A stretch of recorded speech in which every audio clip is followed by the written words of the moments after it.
بسم اللہ الرحمن الرحیم۔ حضرت عبداللہ رضی اللہ عنہ نے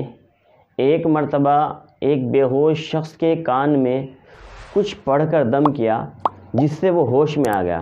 تو اللہ کے رسول صلی اللہ علیہ وسلم نے دریافت فرمایا کہ تم نے اس کے کان میں کیا پڑھا ہے؟ تو حضرت عبداللہ ابن مسعود نے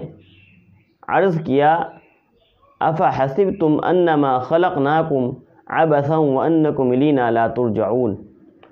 فتعالى اللہ الملک الحق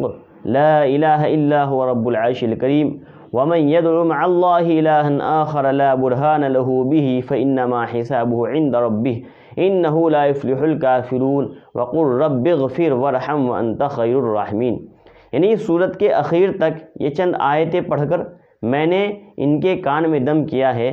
جس سے یہ ہوش میں آ گئے۔ تو اللہ کے رسول صلی اللہ علیہ وسلم نے ارشاد فرمایا کہ اگر کوئی شخص پوری یقین اور اعتماد کے ساتھ ان آیات کو کسی پہاڑ پر بھی دم کرے گا تو وہ پہاڑ بھی اپنی جگہ سے ہل جائے گا۔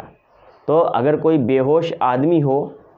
آپ کے سامنے کوئی بے ہوش ہو جائے تو آپ ان آیات کو پڑھ کر دم کر سکتے ہیں تاکہ وہ ان آیات کے پڑھنے کی برکت سے ہوش میں آ جائے۔